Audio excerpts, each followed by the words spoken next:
Welcome to the Besties with Breasties podcast. Sarah Hall here. I am a certified health and wellness coach, athletic trainer, mom, and breast cancer survivor.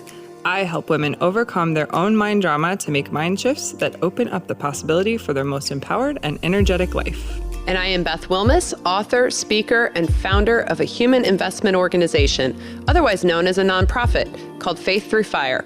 Our mission is to reduce the fear and anxiety that breast cancer patients feel and replace it with hope and a path toward thriving. This podcast is about our experiences with breast cancer and life after as young survivors and moms.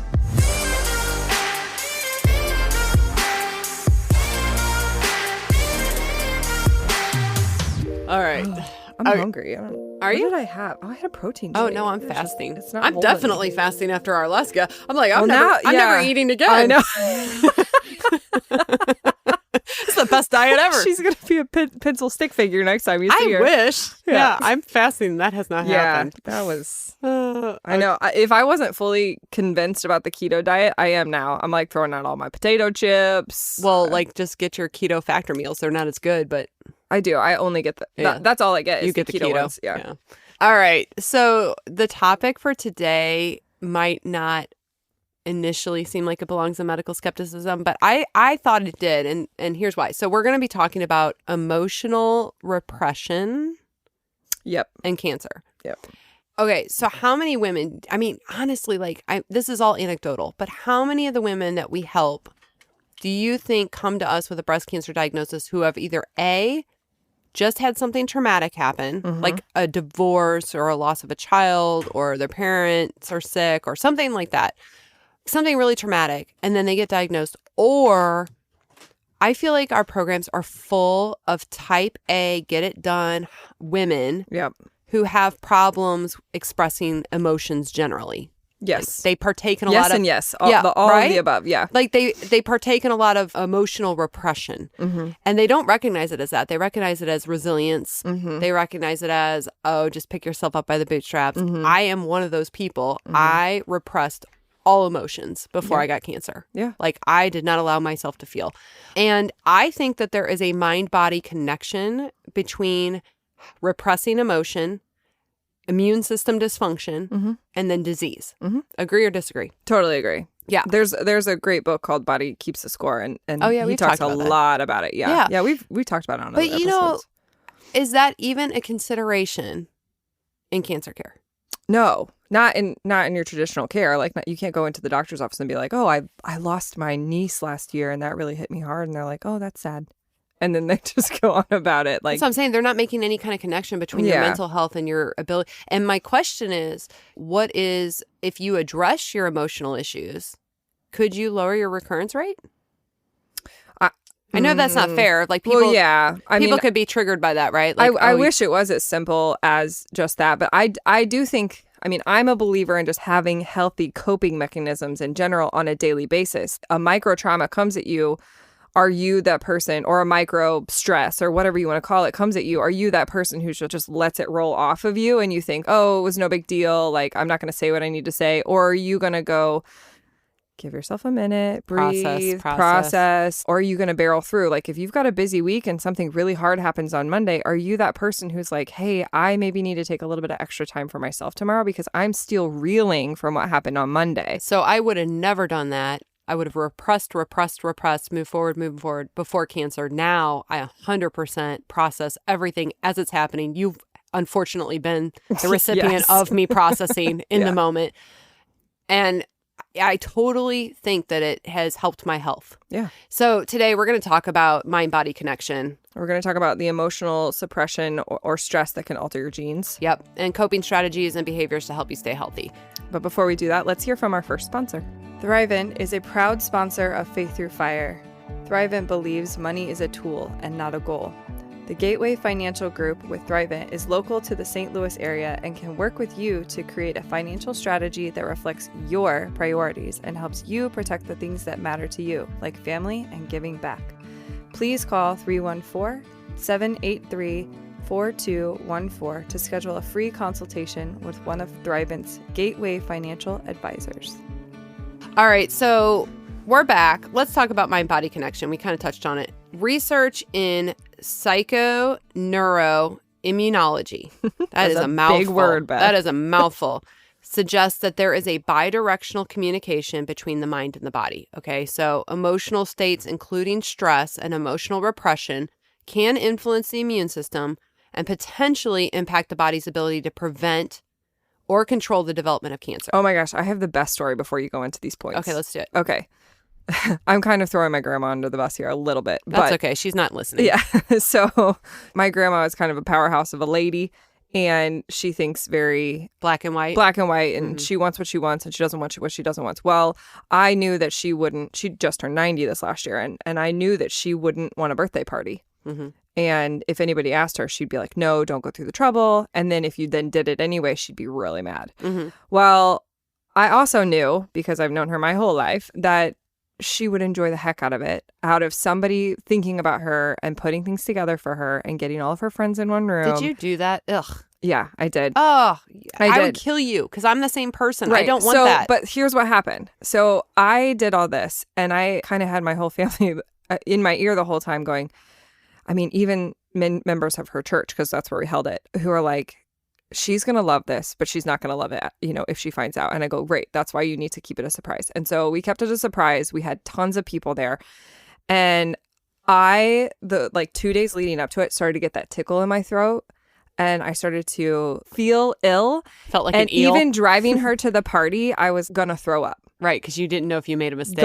I was going to throw. Stress. I'm like, this could go one of two ways. She could either disown me, or she's going to literally love the heck out of it. Well, I'm so thankful. She of course said things like, oh, wait till you turn 90, and rude things. But she cried tears of happiness because we did it. If you ever did that for me, I would kill you. And that's fine.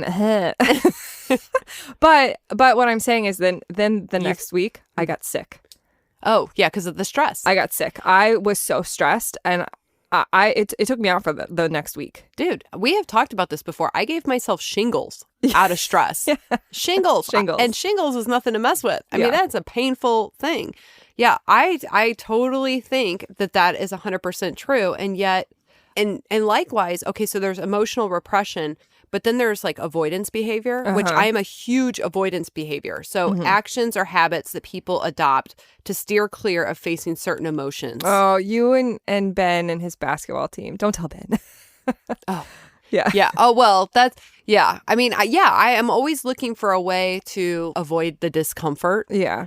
I think that's natural human behavior, though. Like we don't want ourselves to be uncomfortable, but we also don't want others to be uncomfortable.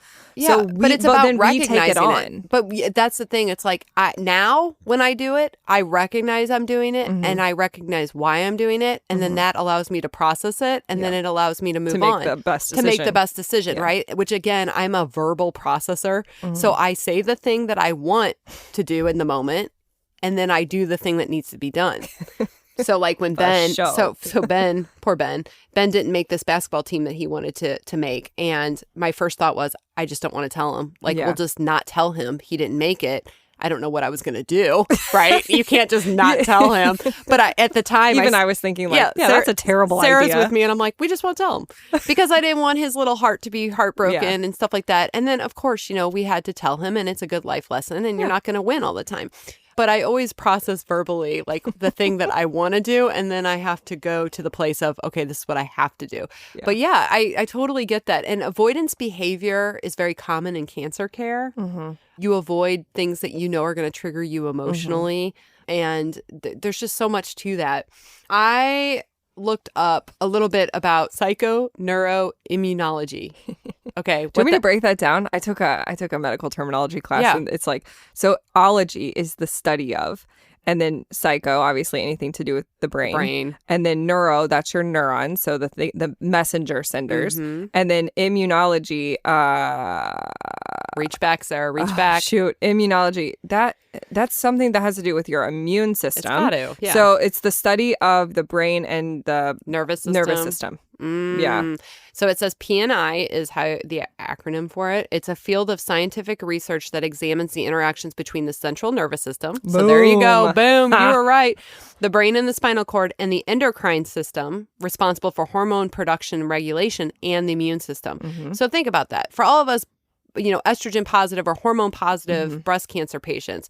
This is the interaction between your nervous system, your endocrine system, which is all your hormones, and your immune system. And it says that PNI explores the ways in which our psychological factors, such as thoughts, emotions, behavior, can influence the functioning of the immune system and consequently your overall health. So you want to hear something crazy? So, and this ties directly into this. So 9/11 happened in the morning when many people were eating their breakfast. Do you know what they saw as a massive spike right after 9/11? After people were watching the news, People didn't eat cereal for a long time? No, there was a humongous in allergies to eggs. Oh. Yeah, isn't that crazy? I mean, kind of, but not. Yeah, no, right? I mean, it's not really, because you're watching this stressful event and your body's pumping out all these like stress hormones, like what's going to happen to the world? Like, do I know people in there? And and you're eating your eggs and now all of a sudden your body's got this reaction to eggs. Isn't that wild? I mean, it is, but okay, so this goes back to my medical skepticism. Where's the field of study? I mean, they have a field of study because it's called PNI, right? There's a field of study. It's not well known. It's probably not well funded. And something that we kind of try to do at Faith Through Fire is fix it on the backside. So when we get women that are diagnosed and men, we tell them that their emotional well-being is the biggest predictor of their future happiness. And so we spend a lot of time, their doctors got their medical disease, they're doing all that stuff, but we spend a lot of time focused on the mental emotional well-being. And when people have unprocessed trauma or they're used to repressing their emotions, it's detrimental to their health. Totally. So we're trying to get them to a point where, and you have to do it at the right part of the treatment process, because when you're in fight or flight, you're not going to take in that information. The processing and recovery phase is kind of where we bring that into it. But you got to be able to freaking manage your emotions. And I don't like admitting that I'm not good at anything, but I was horrible at that. I also think that something needs to be said is not managing your emotions. I feel like our parents used to be like, don't cry. That doesn't hurt. You're okay. That is not managing your emotions. Managing your emotions is recognizing that you're having a feeling, or even like wondering like, why does my gut feel a little off when they tell me this? Or why do I want to cry in this moment? And understand, like getting to talk to yourself and understanding what that emotion is, and then going and actually feeling it. Because you have to feel I think that. managing your emotion doesn't mean I feel like I want to cry, but I'm going to not cry. For a long time, managing my emotions meant not having them. So I just want to make sure that people understand that. Yep. Yeah. Okay. 100%. So it suppresses your immune function. So chronic stress and emotional repression may lead to the suppression of the immune system. A weakened immune system may have difficulty identifying and destroying abnormal cells, potentially allowing cancer cells to continue to replicate. So they've seen this in research with children. I forget what they call it, but like children who experience adverse events early in childhood, they have shown in the research that they tend to get sick as adults, right? And so I think that's all tied together. Your emotions, not processing your emotions, and then your immune system. It might not happen for 20 or 30 years, but those kids that had that traumatic event are the ones that are getting ill. So I also think that's an interesting thing to think about, is that if something hard happened to you, it could have been 10 years before your diagnosis, right? But that stuff tends to fester. Yeah. So inflammatory response, emotional repression has been linked to chronic inflammation in the body. Yeah. We all know that we're an inflamed society. And I mean, inflammation is known for like the development and progression of various diseases.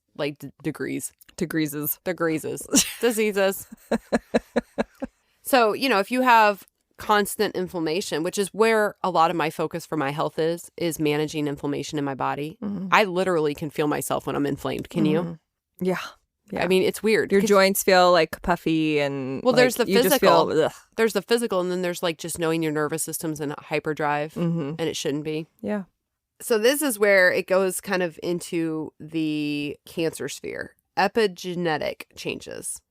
So basically the existing or emerging research says that emotional experience and stress can introduce these epigenetic changes, which is basically altering the expression of your genes related to cancer.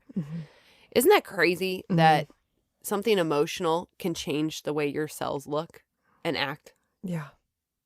I think that's nuts. It is crazy. It's kind of like a rabbit hole. Epigenetics I find very fascinating, but it's not a rabbit hole where I've gone down the road of reading about it too very much. But I know some people who find it very fun to read about. I have a question about this, though. So stress causes your immune system to go down and inflammation to go up, okay?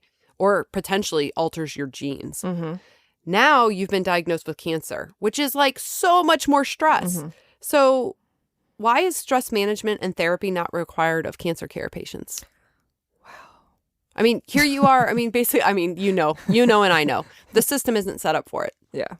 And there's probably not enough money in it. But it feels like it would be like a very simple...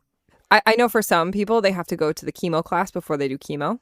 Why could it not be, this is a prerequisite, or this is... I have never heard of this chemo class. What is that? Oh, yeah. I've had some mentees say that they had to go to their chemo class. That's got to be the most depressing class ever. I know, yeah. I mean, it just is it like the childbirth? Is it like I was just gonna say, is it like the childbirth classes? Well, I think it's only like one session, and you go and they talk to you about like what to expect. You know, if you have a port or if you don't have a port, like what it's to like do the day of, like how to. Interesting. Yeah. So to your point, that would be amazing if they did a mental health class. Yes. They should do that. I know, right? They won't have the funding for it. They'll put no time or effort into doing that. I know, but it just seems like a large miss, because if people did better, wouldn't that be better? Yeah.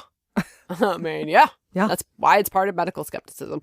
All right. Well, before we kind of go into repressed emotions and chronic stress and how that manifests in various physical symptoms, which you kind of already touched on with your grandma, let's do Boobs in the News. Okay. Boobs in the News is a fun segment where we read funny tweets by real people or ridiculous news stories. Boobs in the news, boobs in the news, boobs in the news.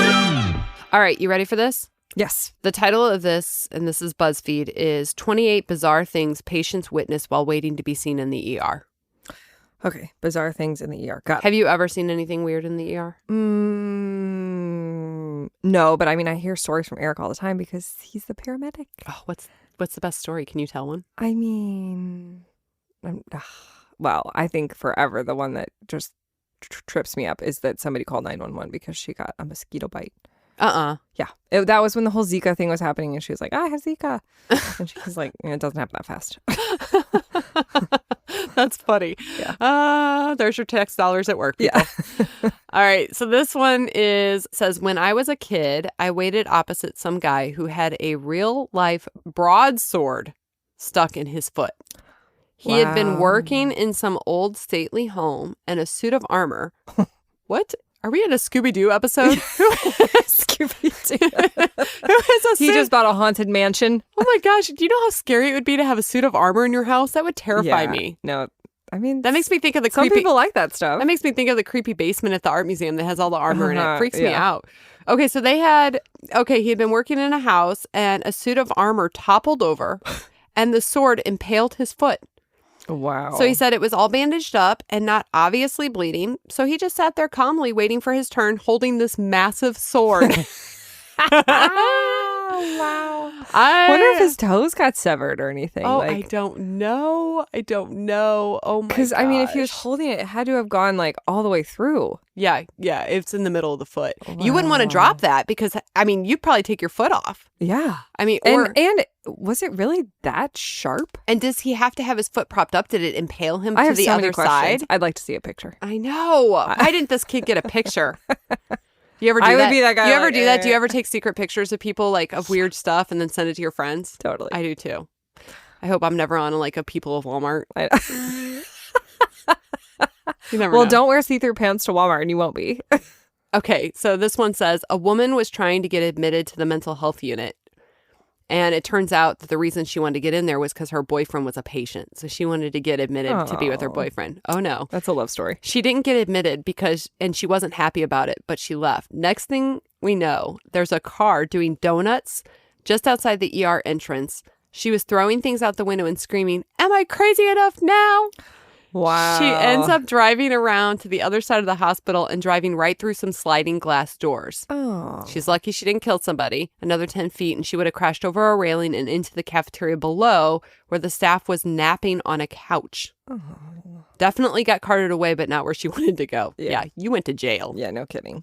All right, one more? Do we have time for one more? Yeah. That's sad. Yeah, I know. I don't know what this... I haven't read these ahead of time, so hopefully this is appropriate. Fell off my bike and fractured both bones in my wrist while at camp. While in the waiting room, I saw a boy and a girl both in Wendy's outfits, with the boy holding a very bloody towel around his hand and the girl holding a bag full of ice and something bloody. Oh, I kid you not. His line was, so after they reattach my finger, do you want to go grab a bite to eat? I love that kid. That's like the broadsword guy. Yeah. He's like real chill about it. Live and laugh. Listen, I'd be so thrilled that they found the finger because that doesn't always happen. No. Oh my gosh. You have to do so much therapy when you cut a finger off. Oh my gosh. Because you have like no nerves. You have so many nerve endings at the end of your fingers. Do you, Sarah? Do you have... School me about fingers. Oh, there's your boobs in the news. Bibs in the news. Bibs in the news. Bibs in the news. All right, so let's talk about physical symptoms. You kind of talked about it with your grandma. Yeah. But these are ones, again, this is like a lot of things that patients see. Muscle tension and pain. Oh my gosh. This one woman that was in our program was getting headaches and she was convinced that it was because the cancer had spread to her brain. And you know, that's that's hard. Yeah. Every pain is a cancer. And I told her, I was like, girl, I'm going to guess that this is a tension headache. Yeah. Like you are stressed and you are giving yourself headaches. And guess what? She was. Yeah. Digestive issues, whatever you have. I've gotten used to giving speeches and doing things like that. So this doesn't happen anymore. But before, when you're first starting out on the circuit, right? You're doing a speech or something, or you have to do a big presentation. You ever get like, oh, I have to go to the bathroom? Yeah. Oh, my husband is a nervous pooper too. Yeah, nervous pooper. Yeah. And you know, that's ironic because I'm not a pooper any other time. But if I get nervous, maybe we need to get you more nervous. Just make me. I'm not nervous enough. This will fix your constipation issues. Seriously. Fatigue, sleep disturbances, changes in appetite, weakened immune system, cardiovascular symptoms, heart palpitations, skin conditions, psoriasis, acne. That all happens out of stress. Can be respiratory problems, cognitive difficulties. How many people do we know that have gaps in their memory from being traumatized or stressed? Yeah, you and both of us, yeah. You and I are missing big gaps. Increased pain sensitivity. Mm-hmm. Yeah, so I often think about how like I was all like, oh, the drains are so painful. When I was like, really? They just chopped through your entire chest, took out an entire body part, and yet you're like, the drains? I did wonder that when you told me like how hurtful that was. I was like, really? I mean, I think I also have a problem when something is coming out from the inside, out of a hole in the side of your body. You're like, it's this gross. Isn't normal. It's gross. It's very Matrix. Yeah. Like I felt like the Matrix with these things coming out, and I'm looking at the holes, and I'm like, gross. Yeah, that leads to my insides. Right. That's not supposed to be there. That's not supposed to be there. Okay, so I have something really interesting. Okay. Are you ready? Yeah. It's about phlegm. Lay it on me. You hinted at this to me, and now I'm really excited to hear about it. I did. Okay, so I stumbled across a study, and I'm trying to take this down a notch. Okay, so there are physical signs that are linked to the suppression or holding back of emotions, and in the context of this study, it's specifically associated with the production and buildup of something called high lipid QI, like microscopic phlegm. So they have drawn a line from repressed emotions to phlegm. And this is a term used in the study to describe a substance that is being produced and accumulated as a result of emotional repression. So it's like a metaphorical way of expressing the physiological impact of emotional stress or suppression on the body. So essentially, these people are unconsciously employing this substance, this phlegm, to avoid or suppress their emotions. So what this makes me think about is like when people are nervous, how they clear their throat. When you that said that? Yeah. It's like, is that the phlegm? Yeah, I wonder. That's the phlegm that's coming up from these stress responses. I also wonder, is this why I know your nose runs when you cry, but I don't know, when I am trying to hold something back and I'm trying to keep my tears in, my nose always starts running. Is it the same thing? Is it coming from your sinuses, or like I wonder where it's coming from? I don't know. Maybe it's the phlegm. It's kind of crazy because they actually make the point to say that these are characteristics or features related to the tumors in breast cancer patients. So they said that the phlegm related to tumor grade, which is how aggressive the tumor is, the PR status, so whether the tumor has progesterone receptors, and Ki-67, which is a marker associated with the rate of cell growth. They were drawing a line between your phlegm, and those markers in breast cancer patients. Interesting. So, yeah, they're basically saying that there are notable correlations between the physical symptoms of emotional repression and then this high lipid key-like microscopic phlegm for avoidance behavior and the specific characteristics of tumor, which I think is crazy. It is a little crazy. And it's a little bit kind of like, what do we do with this knowledge? I don't know. But I was trying to remember. I'm like, did I have more phlegm before or after I started learning how to process my emotions? I actually think I had more. Oh, okay. I mean, but this is completely anecdotal. I don't know. Yeah. I don't have a phlegm problem Because it now. wasn't like within your awareness. No, I'm happy to report that there is no phlegm right now. That's so I great. feel like maybe I am processing my emotions Cue well. the applause. Right? So, I mean, when you want to... It's kind of like a society thing. Like, there's jokes all the time about, the mom who drinks because her kids are home. Or like, I don't know. Yeah. There's lots Everybody has their thing that they do when they feel stressed. Yeah. But- So like, what are the main ones? It's obviously like drinking, smoking, going out, like eating. Yeah. Eating. Eating. I'm an emotional eater. Yeah. If I've had a bad day, I just want to like gorge on something really unhealthy. Yeah. Let's see. So people are choosing these behaviors, and these are risk factors for cancer too. So like there's a lot of, lifestyle factors do influence whether or not you get cancer. If you're not managing your emotions properly and you're partaking in these unhealthy coping mechanisms, you're just loading the gun, right? Right. Yeah. Yeah. And the thing about coping mechanisms is they feel great when you're doing them, but they don't feel great after you've done them. I don't know. I always feel bad as I'm doing them, and yet I still do it. Really? Yeah. Oh, Isn't that terrible? that is. I Yeah. often, if I eat something that I know is not good for me and it's going to give me that sugar crash, I'm sitting there. I always think afterward that was not worth it. Yeah. Sometimes it is. Sometimes Yeah. I just truly enjoy the thing I'm partaking in. But most of the time it's tied to an emotion. Yeah. And I find myself feeling regret or remorse about it as I'm doing it. Yeah. And yet I don't stop. And I think that that's really indicative of how closely our emotions are tied to these behaviors. We talked about this in a prior episode of, are you surprised at how many survivors are told by doctors to have some wine, food doesn't matter? Doesn't that seem... For sure. Especially when we have an episode coming up soon that is going to kind of debunk a lot of those things. But yes, I am. It's like enabling behavior, right? It is. It's enabling behavior. And it surprises me because we know that those are tied to unhealthy things. And even if there are health benefits within red wine, which there are, but who just has 1 4-ounce glass? Nobody. I mean, maybe if you're in chemo. I remember having a glass of wine in chemo, and it was like I was really making sure I barely had any.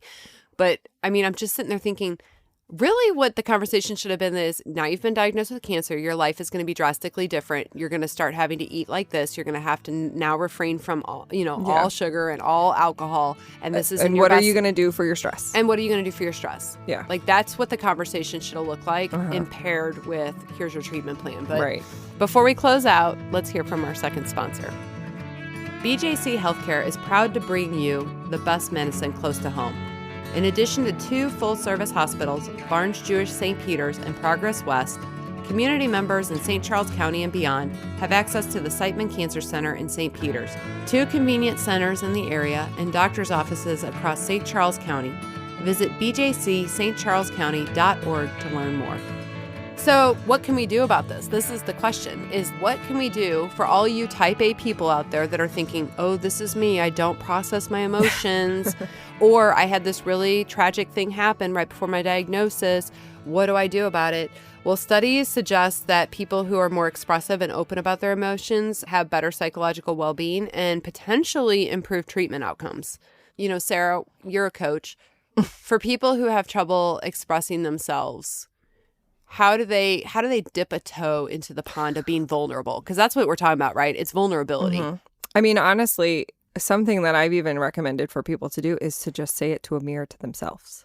Oh, so true. Because even just getting the words to come out of your mouth, sometimes you can verbalize it. Or there's a practice that's really good called morning pages, where you wake up and you just like let your brain like flow onto a piece of paper and then burn it after, or throw it away or shred it, whatever you want to do if you don't want anybody to read it. But just being able to get them out of your brain stops kind of like that monkey wheel where you're running through your thoughts. I think that's so true. I did that when I got diagnosed. I got to a point where I realized I was again trying to repress emotions, and it was not helping me. I think I intuitively knew that was counterproductive. And I remember telling myself inside my brain, wow, I am devastated that I got breast cancer. And just saying that I am devastated was like super vulnerable for me inside my own head.